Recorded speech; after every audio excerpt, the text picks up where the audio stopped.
বাংলাদেশ বার কাউন্সিলের অধীনে ভাইবা পরীক্ষার্থীগণ আশা করি সবাই ভালো আছেন। এখন শুধু আপনাদের সময়ের অপেক্ষা যে কবে ভাইবা শুরু করবেন এবং কবে ভাইবা দিবেন। আজকে মূলত ওই ধারাবাহিক ভিডিও করা যে কথাগুলি ইতিপূর্বে বলেছিলাম তারই ধারাবাহিকতায় সাক্ষ্য নিয়ে কিঞ্চিৎ আলোচনা করব। গত ভিডিওতে আপনারা দেখেছেন যে আমি মূলত বলার চেষ্টা করেছি যে ২০ বছরের অভিজ্ঞতাতে আমি যেই বিষয়গুলিকে কাছ থেকে ফেস করেছি, একেবারে বার কাউন্সিলের ভাইবা বোর্ডে যে ফেস করেছি, আমি কখনো শেয়ার করব বিভিন্ন ভিডিও। ভিডিও তো তখন বলতে পারবো না, তখন ছবি তোলার সুযোগ ছিল।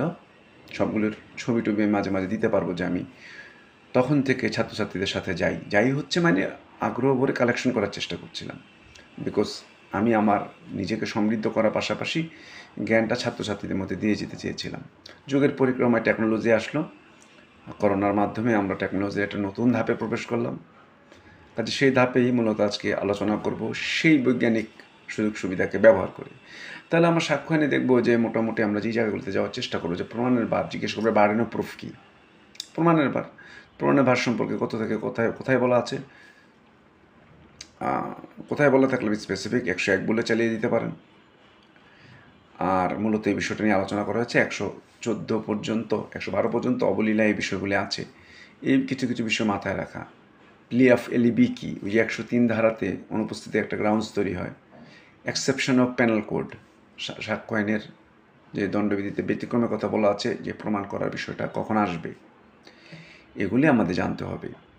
ইন দ্য মিন টাইম আমাদের আরও জানতে হবে যে বিষয়গুলিকে, সে হচ্ছে স্টপেল।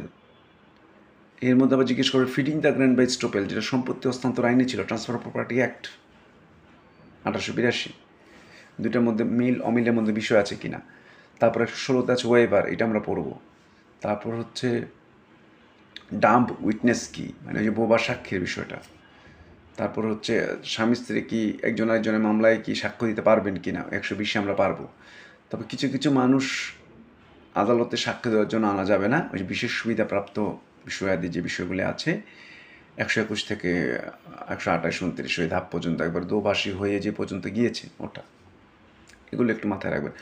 তারপর examination chief, cross examination, examination in chief, cross examination, যেই জাতীয় যে বিষয়গুলি আছে এগুলো আমরা বোঝার চেষ্টা করব। তারপর লিডিং কোশ্চেন ইঙ্গিতবাহী প্রশ্ন, কখন লিডিং কোশ্চেন করা যায়, কখন লিডিং কোশ্চেন করা যায় না। তারপরে হচ্ছে অ্যাকমপ্লাইজ, দুষ্কর্মের সহযোগী পার্টটা, তারপর হচ্ছে 154তে বৈরী সাক্ষী, এগুলো আমরা পড়বো। তারপর হচ্ছে সাক্ষীর বিশ্বাসযোগ্যতা কীভাবে খণ্ডন হয়,